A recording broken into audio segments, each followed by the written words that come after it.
આવ્યા છો, શું ખેતરમાં શું બન્યું છે? આમાં નર્મદાવાળા જે સાહેબો છે એમની બેદરકારીથી મારું અત્યારે 20 વીઘા જમીન જીરું જે ઉગેલું છે એ ભર્યું છે. એમને હંમેશા રજૂઆત કરીએ છે પણ કાંઈ ધ્યાન દોરતા નથી. એમ નહીં તો પછી આ કેનાલ તૂટી ગઈ કે પછી આ લોકોએ પાણી અંદર છોડી દીધું, કઈ રીતે બન્યું છે? આ રે તૂટેલી નહીં, એમના બેદરકારીથી કાયમો તૂટેલ રાખે છે અને પાણી એમના વધનો મેકે છે. તમે કાકા આજે દોરડું લાવ્યા છો, દોરડું બતાવો ને. દોરડું ક્યાં છે તમારે? દોરડું લાવ્યા હતા ને? હા દોરડું છે સાહેબ. જો આનો કોઈ નિકાલ ના રહે તો આપણે આમની અમે આ કને ટોપો ખાવાની ગણતરી આપણે આવ્યા છે. આપણી સાથે આ ખેડૂત છે, લોધરાના છે. તેઓનું કહેવું છે કે હું દોરડું સાથે લઈને આવ્યો છું. તેમના ખેતરમાં જે ઉભા પાકમાં જે પાણી છે એ ફરી વળ્યું છે અને વળતરની માગણી માટે આવ્યા છો, બરાબર ને? હા વળતર. તો પછી અહીંયા અધિકારીઓને તમે રજૂઆત કરી કે હું દોરડું લઈને આવ્યો છું? હા એમને મેડમ ને કહીને અહીંયા એમને અત્યારે કીધું હોય કે તમે અરજી લખીને આલો, પણ અહીંથી ઈરાઈ અહીંયા ખેતરમાં તરમાથે ના આવે ત્યાં સુધી આપણે અહીંથી જવાનું નથી. ઈરાઈ ભેગા આવે જુએ હકીકત શું છે. ભેમાભાઈ નું કહેવું છે, પોતે ખેડૂત છે અને પોતાનું કહેવું છે કે જે ઉભો પાક છે તેમાં નર્મદાના જે કર્મચારીઓ છે તેમની બેદરકારીના લીધે અહીંયા પાણી ભરાઈ ગયું છે. ઉભા પાકને નુકસાન છે. કેટલું નુકસાન હશે તમને? લગભગ 20 વીઘા જેવું સાહેબ નુકસાન છે. કેટલું આમ અંદાજે કેટલા લાખનું થઈ છે? અંદાજે લગભગ 150-200 મણ જેવું પાકે એમ. માર્ચા. હા ભેમાભાઈ નું કહેવું છે કે 200 મણ જેવું જીરું પાકે એવી શક્યતા હતી અને આ જીરું છે એ આખા જીરામાં પાણી ફરી વળ્યું છે અને અત્યારે હાલ નર્મદા કચેરીએ તેઓ આવ્યા છે, દોરડું પણ સાથે લાવ્યા છે અને તેઓને વળતર ના આપે અથવા તો તેમનું કોઈ સાંભળે નહીં તો તેઓ ટૂંપો ખાવાની પણ વાત કરી રહ્યા છે. નમસ્કાર, ક્રાઇમ અવાજ ન્યૂઝમાં તમારું સ્વાગત છે. હું છું તમારી સાથે તમારો નાનજી ઠાકોર. આજે એવા ખેડૂતને મળવાના છીએ કે જેઓ નર્મદા કચેરીમાં આવ્યા છે, દોરડું સાથે લઈને આવ્યા છે અને તેમની રજૂઆત છે કે તેમના ખેતરમાં જે નર્મદા કચેરીના જે કર્મચારીઓ છે તેમની બેદરકારીથી પાણી ફરી વળ્યું છે. ઉભા પાકને નુકસાન છે, લાખોનું નુકસાન છે, એટલે વળતરની માગણી કરવા માટે આવ્યા છે. જો તેમને કોઈ સાંભળશે નહીં અથવા તો તેમની રજૂઆત મુજબ જેવું વળતર નહીં આપવામાં આવે તો તેમનું કહેવું છે કે હું અહીંથી જવાનો નથી અને ટૂંકો ખાવાનો છે, એટલે કે પોતાનું જે જીવન છે એ ટૂંકાવવાના છે. ત્યારે આપણે પહેલા તો એમનો પરિચય પૂછીશું. શું નામ છે અને કયા ગામથી આવ્યા છો તમે? મારું નામ ભેમાભાઈ મેહાભાઈ, ગામ લોધરા. બરાબર. હવે આમાં એમને 10 દાડાથી પાણી મેલેલું આપણે રજૂઆત કરે અરજી આવેલી છે, કોઈ ધ્યાન દોરતા નથી. છતાં આજે એમને મારું 15 થી 20 વીઘા જીરું અને હવા ભર્યા છે.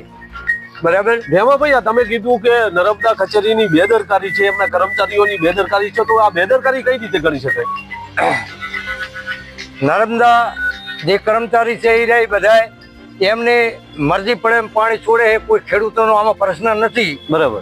એમને અહીંયાથી છૂટું પાણી મૂકી દીધેલી છે અને આગળ વયામાં ચડાવી અને ડાયરેક્ટ ખેતરમાં મેલેલું છે. ભેમાભાઈ, આ જે પાણી આવ્યું તમારા ઉભા પાકને નુકસાન છે, રાત્રે આવ્યું કે દિવસે આવ્યું? રાતનું કાલનું હેડેર્યું છે. તો પછી તમે સવારે જઈને તમારા ખેતરમાં જોયું એટલે ઉભો પાકને પાણીમાં ફરી વળેલું જોયું, બરાબર? હા, સવારનું જોયું એટલે આખું ખેતર ભર્યું છે. તમે કઈક દોરડું સાથે લાવ્યા છો, તો એ દોરડું કેમેરામેનને બતાવશો. ક્યાં છે દોરડું? દોરડું આવ્યું સાહેબ. હવે એમને આપણે રજૂઆત કરી, એમને કીધું કરતી હાલો, જો ધ્યાન દોરે બરાબર ને કા દોરડું લાયા છો. એટલે શેના માટે લાયા છો? બસ ટોપો ખાવેલો જ છે, એટલે ખાય શું હોય. હા, ભેમાભાઈ નું કહેવું છે કે અત્યારે હું નર્મદા કચેરીમાં આવ્યો છું, એ જે કર્મચારીઓ છે તેમને કહેવા માટે, રજૂઆત કરવા માટે લેખિતમાં અરજી અગાઉ પણ આપી છે, આજે પણ આપવાના છે અને તેમનું કહેવું છે કે નર્મદાની જે બેદરકારી છે, જે એમના કર્મચારીઓ હોય છે તેમની બેદરકારીના લીધે આ જે કેનાલ છે એ તૂટી છે અને એમને જો વળતર ને ચૂકવવામાં આવે તો દોરડું સાથે લઈને આવ્યા છે અને ટૂંકો ખાવાની તેમની તૈયારી સાથે આવ્યા છે. બરાબર છે ને ભેમાભાઈ? હા. આપણી સાથે લોધરાના સરપંચ પણ છે, તેમને પણ સીધો પ્રશ્ન કરીશું કે તમારા ગામના જે ખેડૂત છે ભેમાભાઈ, એમને કેટલું નુકસાન છે? પ્રથમ તો તમારો પરિચય આપો દર્શક મિત્રોને. હું ઠાકોર પ્રદીપ કુમાર, લોધરા સરપંચ. આજે સવારે હું વહેલા ઉઠ્યો એટલે ભેમાભાઈ મેહાભાઈ ચૌધરી જે મારા ગામના ખેડૂત છે, ભેમાભાઈએ મને ફોન કરેલો કે સરપંચ તમે ઘરે છો? મેં હા પાડી લીધું. હા. તો કે મારે નર્મદાનું પાણી કે નર્મદાવાળા દહીસરથી જે કેનાલ આવે એ પાણી છૂટું મૂકી દેશે તો મારું ખેતર આખા 2 ખેતર મારા ભરાઈ ગયેલા છે. મારો જીરાનો પાક આખો બળી જાય એમ છે. સરપંચ, અગાઉ આવા કેટલા પાકને નુકસાન થયું છે? અગાઉ આના ભેમાભાઈના ખેતરમાં અને બીજા પણ 3-4 ખેડૂતના ખેતરની અંદર નુકસાન થયેલું હતું. કઈ વળતર પણ આપેલું નતું અને આ લોકોને ખેડૂતોને કાયમી હેરાન થાય છે એમ.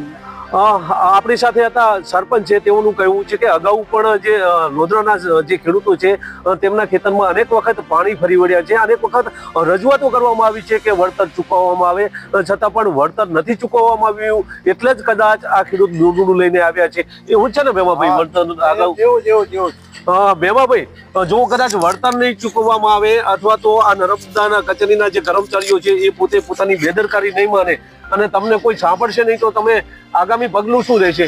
આપણે આગામી પગલું એવું લેવાનું હોય કે જે આ બગાડ કર્યો છે અને એમને રજૂઆત કરે રહ્યા છતાંય અત્યારે ના માને તો આપણે આ જે નર્મદા જે ઓફિસ છે એમાં દોરડું લઈને આવ્યા ટોપો જ ખાવાનો હોય. આપણી સાથે આ ખેડૂત છે ભેમાભાઈ, તેમનું નામ છે. તેમનું કહેવું છે કે હું દોરડું સાથે લઈને આવ્યો છું અને અરજીમાં પણ એવું જ લખ્યું છે કે જો મને વળતર નહીં ચૂકવવામાં આવે તો હું અહીંયા ટૂંકો ખાવાનો છું. ત્યારે જે ગુજરાતના જે ખેડૂતો છે એવા આ જે કર્મચારીઓ હોય છે તે કર્મચારીઓના બેદરકારીના લીધે આ ખેડૂતોને નુકસાન આવતું હોય છે. અનેક વખત લોધરા ગામમાં પણ આવું મોટું નુકસાન આવ્યું છે. ત્યારે જોઈએ હવે આવનાર સમયમાં ભેમાભાઈને વળતર આ નર્મદાના જે કર્મચારીઓ છે એ ચૂકવે છે કે નહીં, એ આવનાર સમય બતાવશે. પરંતુ આ જે ખેડૂત છે એ ખેડૂત હાલ ખૂબ જ દુઃખી જોવા મળી રહ્યો છે. નમસ્કાર.